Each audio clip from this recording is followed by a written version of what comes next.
Esta história é diferente de qualquer outra que já contamos antes. Vai além de qualquer coisa que já foi narrada antes neste canal, e agora é momento de você decidir se tem coragem de ouvi-la. Recomendamos ouvi-la com discrição, especialmente se houver crianças por perto. Tenho que dizer que houve detalhes que tive que editar, que precisei tirar, que eram muito gráficos, que falavam coisas bastante terríveis e que não eram necessários para este relato. Acredito que a história pode ser contada da mesma forma sem esses detalhes. Espero que nada se perca no sentido da história com as omissões, mas agora sim, apague a luz e deixe-se levar. Pelo que sei, minha família chegou à minha cidade natal quando ainda era um morro. Meu pai me contava como as pessoas iam construindo casinhas com chapas de madeira naquele canto abandonado da cidade. Ele ainda era pequeno, mas se lembrava bem daquelas casas surgindo aos poucos entre o lamaçal. Lembrava-se daquela cidade que um punhado de gente decidiu levantar como a única esperança de dias melhores. Ele se lembrava particularmente bem de uma casa de madeira que já estava lá quando eles chegaram, a casa onde vivia uma velha que assustava as pessoas, uma casa à qual ninguém queria se aproximar, apesar de estar localizada em uma boa área para construir.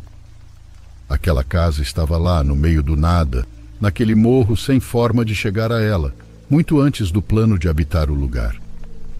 Uma das poucas coisas que meu pai me contou sobre minha mãe é que ela saiu dali, daquela casa de madeira. Eles se apaixonaram rapidamente. Ele sonhava em se casar com ela e levá-la para longe dali, longe daquela casa, longe da velha que a habitava, daquela senhora que o olhava com ódio quando o via na rua ou pela janela. Quando minha mãe ficou grávida, meu pai havia planejado tudo para levá-la consigo. Ambos ainda eram adolescentes, mas já sabiam como se virar longe dali. Meu pai tinha família em outra cidade e disseram que lá ele sempre teria um lugar para ficar. Mas de repente ele parou de ver minha mãe. De repente minha mãe desapareceu como se tivesse sido engolida e alguns meses depois a velha daquela casa de madeira apareceu na casa do meu pai. Ela falou com meus avós e disse que deixaria a criança deles ali, que eles se virassem. Em uma cesta de bambu, ela trouxe um bebê de 7 meses. Esse bebê era eu. Meu pai nunca mais viu minha mãe, mas dizia que talvez fosse melhor assim, que as coisas aconteciam por um motivo. Essa sempre foi sua crença. Meu pai já tinha deixado a escola, mas desde então, desde que eu estava lá, ele trabalhou na loja de materiais, no pequeno negócio dos meus avós, que eventualmente herdou quando éramos só ele e eu, quando não tínhamos mais família. A vida do meu pai passou muito rápido. Aos 25 anos, ele já tinha uma filha que tinha que cuidar sozinho. Também já tinha perdido seus pais, que morreram em um acidente em um barranco voltando para casa. Já tinha em suas mãos aquele negócio familiar pelo qual eles tinham lutado tanto e que também representava uma responsabilidade, um compromisso. Por conta daquele negócio, não fomos para outra cidade, onde ele acreditava que ainda poderia ter alguma família. Aí começa a minha história, a que vou contar para vocês. Quando eu era uma criança que mal entendia as coisas, não conseguia entender por que todas as crianças tinham mães e eu não. Lembro então do meu primeiro pesadelo, a primeira vez em que senti a paralisia do sono, quando acabei de completar 6 anos. Ouvia meu pai roncar no quarto ao lado como sempre, e de repente eu acordei, mas havia algo estranho. Acordei, mas não podia me mover. Era como se algo muito pesado estivesse sobre mim. Mal conseguia respirar. Então eu a vi. Havia uma mulher sentada em uma cadeira que estava entre a minha cama e a janela, uma mulher me olhando fixamente, sem piscar. Eu a vi até fechar os olhos, até decidir me esforçar para voltar a dormir e finalmente consegui. Para mim tinha sido apenas um pesadelo, um sonho com monstros como os que eu sempre tive, mas na noite seguinte, lá estava novamente aquela mulher. Eu sempre acordava no meio da madrugada sem poder me mover, com ela sentada ao meu lado. Finalmente, pensando que aquilo não ia parar, contei ao meu pai sobre os sonhos que estava tendo. Ele, apesar da juventude, apesar da origem humilde, era uma pessoa instruída, que sabia sobre muitos assuntos. Ele me disse que era apenas paralisia do sono, mas que eu não ficasse assustada com essa expressão.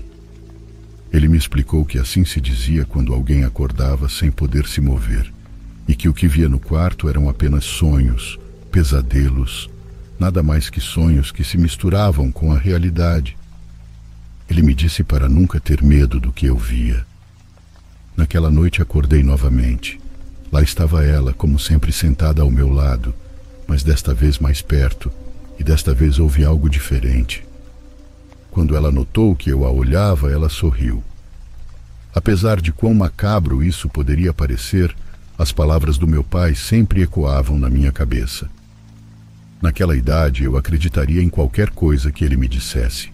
Acreditava nisso, que aquela mulher só existia nos meus sonhos, apesar de quão real ela era. Quando aceitei a presença dela de algum modo, pude vê-la com muita clareza, suas roupas sujas, cheias de lama, seu cabelo duro, o sorriso negro, como se tivesse comido carvão e manchado os dentes, aquela visão maldita. Me acostumei aos pesadelos, não estou exagerando, eles estiveram lá por anos. Algum tempo depois fiquei muito amiga de Lupita, uma menina que tinha muitos amigos e que de alguma forma me adotou, pois eu não tinha amizades. Como ela morava um pouco longe de mim, Lupita e sua mãe começaram a passar na minha casa para irmos juntas à escola. Sua mãe a levava, e eu adorava passar tempo com ela, especialmente por causa da sua mãe. Às vezes, novos colegas que não me conheciam bem nos perguntavam se éramos irmãs, se a senhora era minha mãe, e eu, sempre que Lupita não ouvia, respondia que sim. Comecei a passar muito tempo na casa dela, ficava até me mandarem embora, até me dizerem que meu pai ficaria bravo. Numa dessas vezes, quando já era tarde, a mãe de Lupita me perguntou se eu queria dormir lá. Disse que sim imediatamente, e ela foi até a loja pedir permissão ao meu pai. Lembro-me de ficar esperando ela voltar com a resposta, com muita vontade de ficar lá, quase como se quisesse ficar para sempre. Quando ela finalmente voltou com a permissão, eu a abracei, fiquei muito feliz. Me emprestaram um pijama da Lupita e assim jantamos, de pijama, para depois irmos dormir. No dia seguinte não havia escola, então dormimos tarde vendo televisão, assistindo Chaves. Talvez não fosse muito e talvez pareça bobo, mas eu me sentia nas nuvens. Imaginava que aquela era minha família e que ela era minha mãe. Nem sei como, mas finalmente adormeci com um sorriso no rosto. Não acordei com a paralisia do sono como sempre acontecia, mas algo me acordou. Acordou a todos na casa. Um grito terrível da Lupita no meio da noite. Um grito horrível que começou ao meu lado, mas depois se espalhou pela casa. A mãe da Lupita entrou correndo no quarto, perguntando por ela, mas eu disse que não sabia onde ela estava. Depois de alguns segundos também chegaram os avós dela, que viviam na casinha ao lado. Procuraram pela Lupita em toda a casa sem sucesso, e finalmente alguém a encontrou do lado de fora, escondida entre algumas caixas no quintal dos fundos. Ela estava chorando. Dizia que uma senhora tinha entrado no quarto, que acordou e viu uma senhora parada ao lado da cama, me olhando dormir. Quando pediram que ela descrevesse, percebi de quem ela estava falando e soube pela primeira vez que o que eu via não era um sonho, um pesadelo como meu pai dizia. Era real, tão real que Lupita disse que quando gritou de medo ao ver aquela mulher, ela se lançou sobre ela, passando por cima de mim, e lhe deu um tapa no rosto. O pior é que Lupita tinha a marca de uma mão na bochecha, como se um adulto a tivesse batido com muita força. A mãe da Lupita me perguntou o que eu tinha feito, e eu disse que não tinha sido eu, jurei que não tinha sido eu. A mão marcada na bochecha dela era muito maior que a minha, e eu não tinha essa força nem motivo para fazer isso. Não toque mais na minha filha, ela me disse. Lembro muito bem como sublinhou esse minha filha, me lembrando que eu era apenas uma colega de escola, uma menina por quem ela não sentia o menor carinho, apenas pena. Saí correndo para casa no meio da noite. Acordei meu pai para contar o que tinha acontecido e ele me disse que tudo ficaria bem, que eu deveria lembrar que só podia confiar nele. Lupita e sua mãe não voltaram mais para me buscar. Lupita não voltaria a falar comigo por anos, até que uma vez, anos depois, no ensino médio, ela me disse apenas uma frase. Esse foi talvez um dos episódios mais dolorosos da minha vida. A partir daquele episódio com a Lupita, me senti mais sozinha do que antes. Nunca tive amigos na escola. Me viam cada vez mais como uma estranha. Meu pai me perguntava constantemente quem me acompanhava à escola, quem voltava comigo, se eu deixava alguém entrar em casa quando ele não estava. E o motivo dessas perguntas era que lhe contavam que uma mulher sempre andava comigo.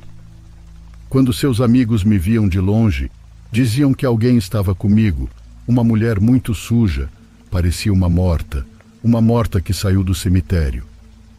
Essas foram as palavras que um senhor usou para dizer isso na loja.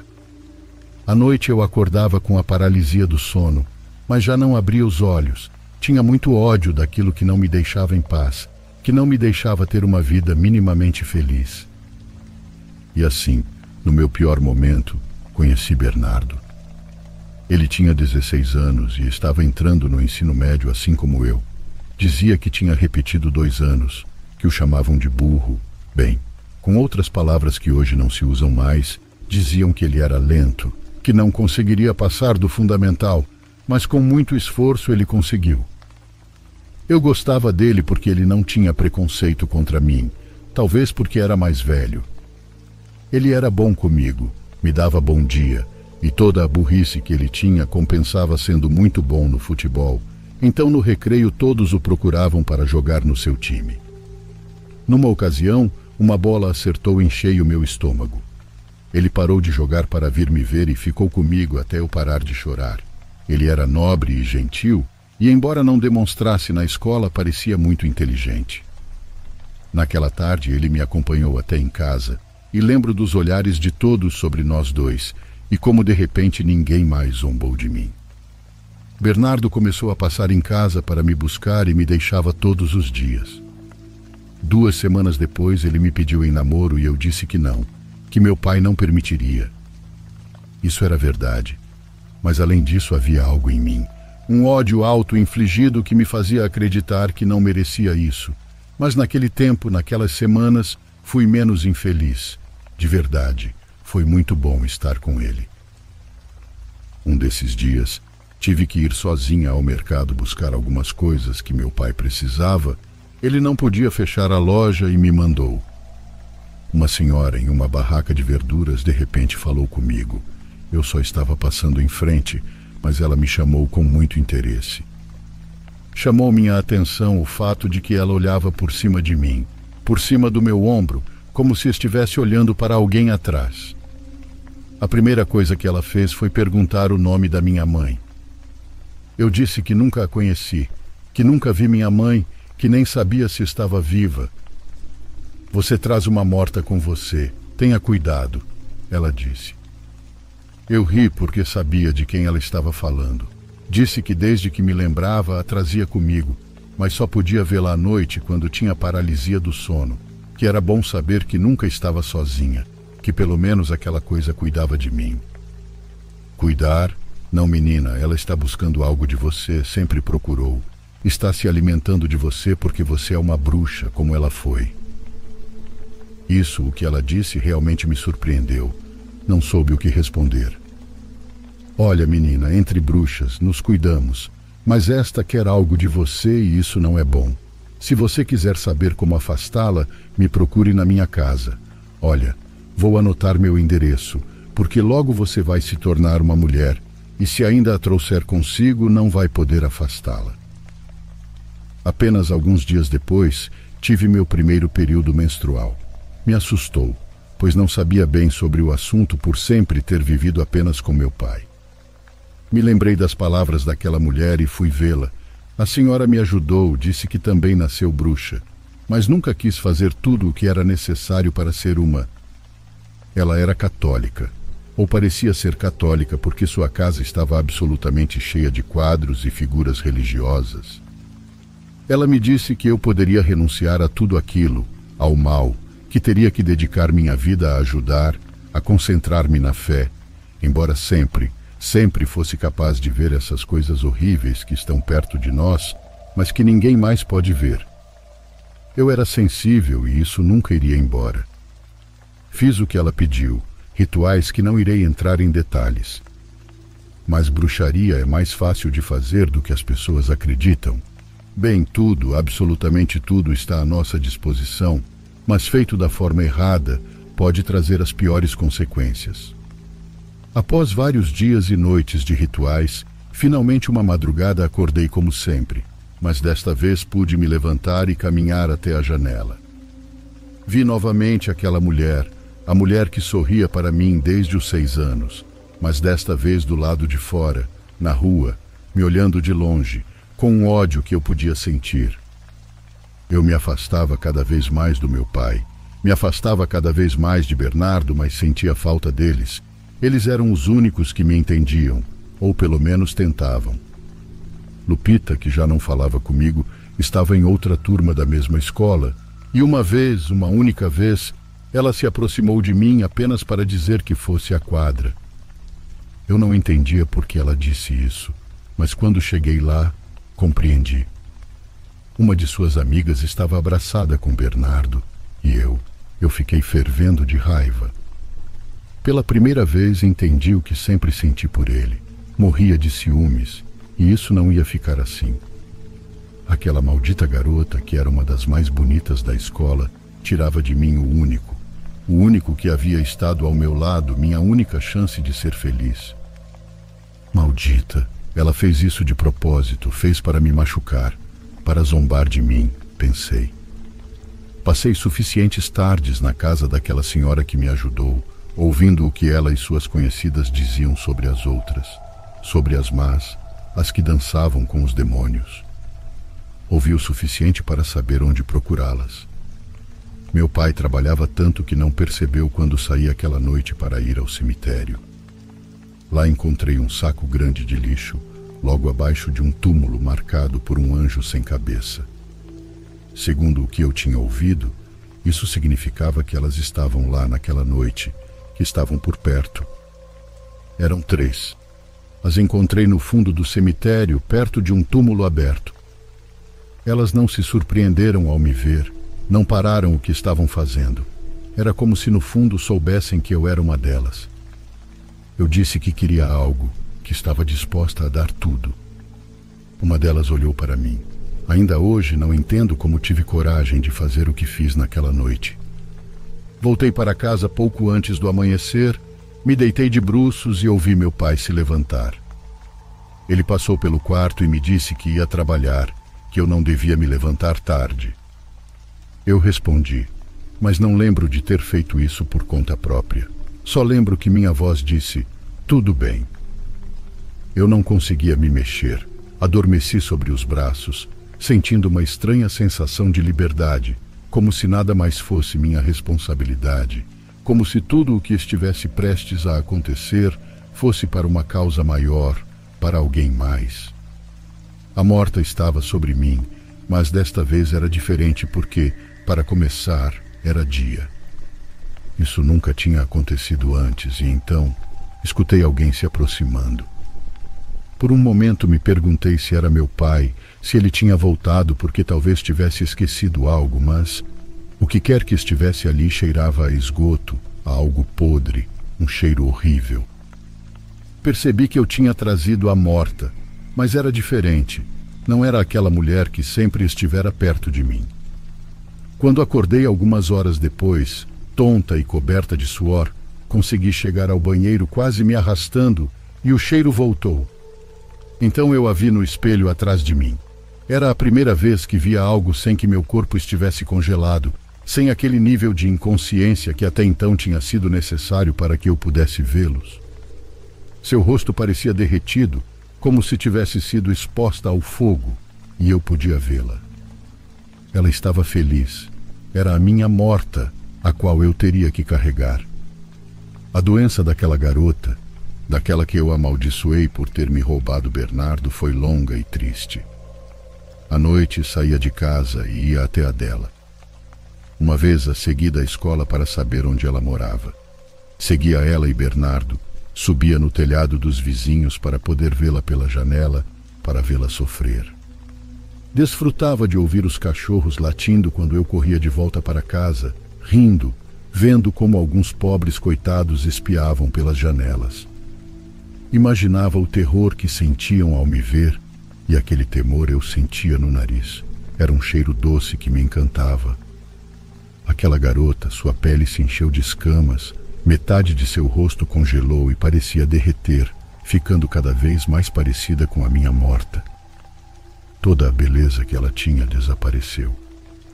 Notei que aquele cheiro horrível ficou impregnado na minha casa. Notei como se impregnava em mim. As pessoas me olhavam na rua. Meus colegas de escola se sentavam o mais longe possível de mim. Até uma professora, a única que era gentil comigo, perguntou se tudo estava bem com minha saúde. Ela disse que algo não estava normal e eu não respondi nada, apenas ri. O que mais eu poderia dizer? Parei de ir à escola. Meu pai parecia não se importar, o pobre homem já não percebia nada. Nem mesmo percebi quando algo aconteceu com ele. Quando começou a perder a fala pouco a pouco, quando deixou de ir trabalhar e se tornou um vulto que vagava pela casa, que comia e respirava, que nem conseguia me olhar nos olhos, como se tivesse medo. Eu só queria que minha vingança se concretizasse. Depois eu pensaria em como voltar ao normal. Aquela garota me tirou tudo, me obrigou a fazer o que fiz, a ser o que não era até então. Eu pude sentir quando ela estava prestes a morrer. De alguma forma pude sentir a vida deixando seu corpo. Fui vê-la, tinha que ver. Vi Bernardo na rua esperando, fora da casa dela. Depois vi Lupita acompanhá-la junto à mãe até que finalmente ela se foi, não existia mais. Eu sabia, no fundo do coração, ela sabia que fui eu, e não pude evitar rir. Acho que Lupita olhou para mim, mas na escuridão não sei se conseguiu me reconhecer. Quando voltei para casa, encontrei meu pai sentado no sofá, em frente à TV.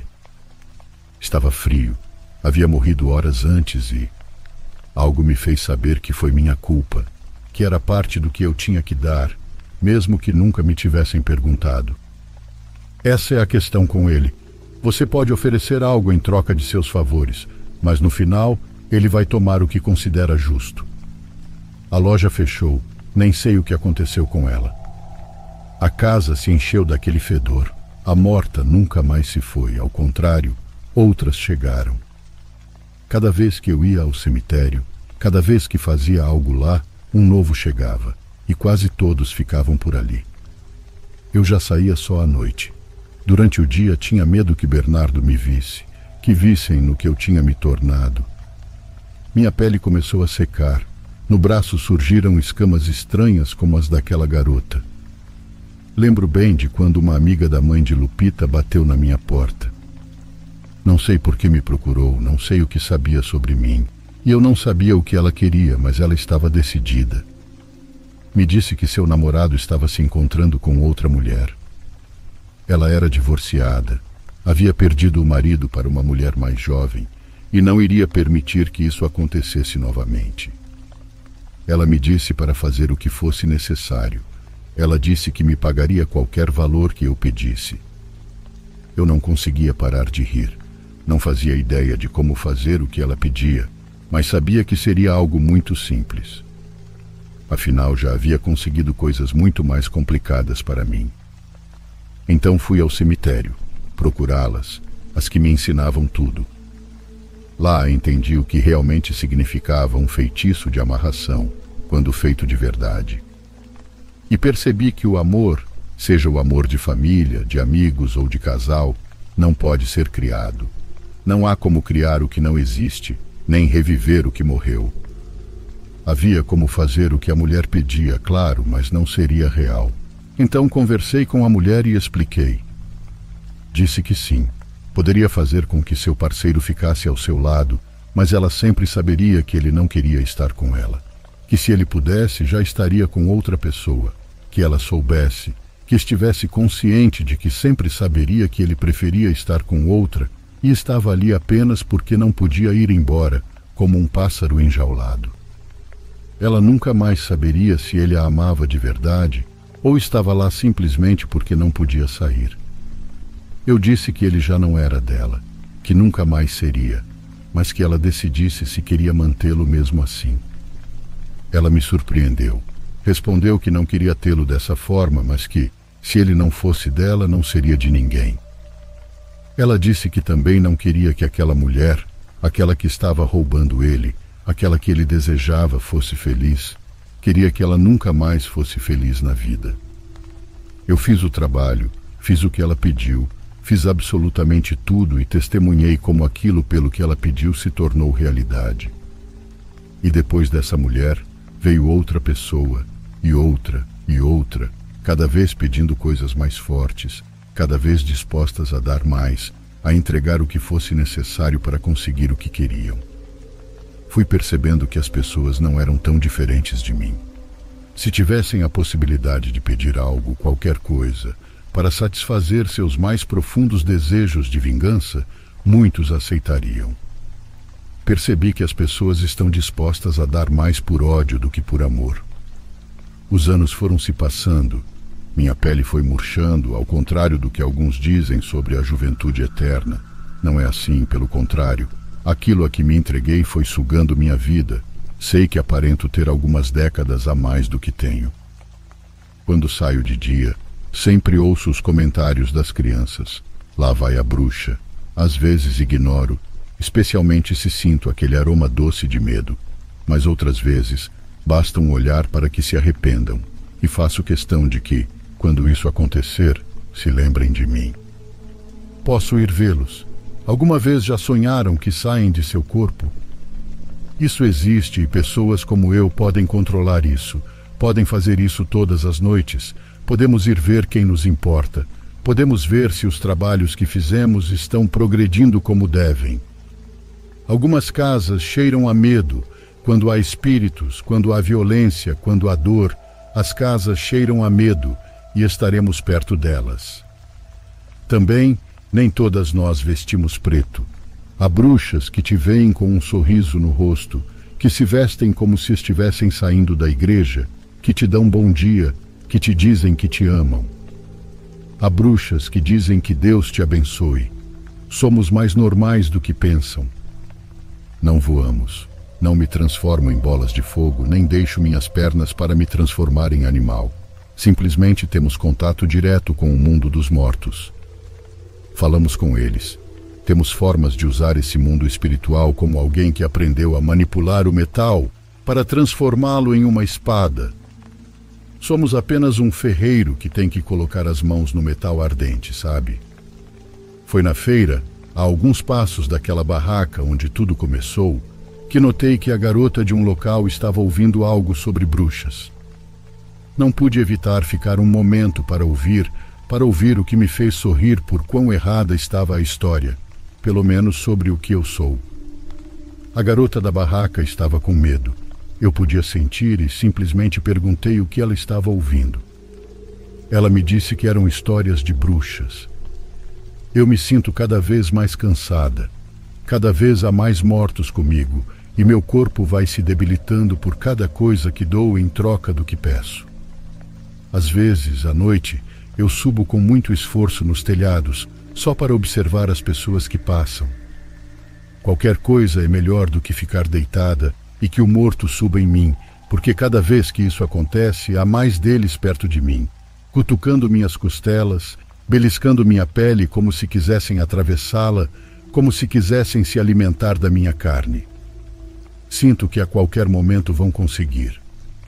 Atualmente só deixo de sentir dor quando saio do meu corpo, mas cada vez consigo fazer isso menos. Cada vez posso me afastar menos. Minha história, sei que não vai dar muito medo. Não se trata disso. Mas antes de partir por completo deste mundo, desta vida, queria compartilhá-la com vocês.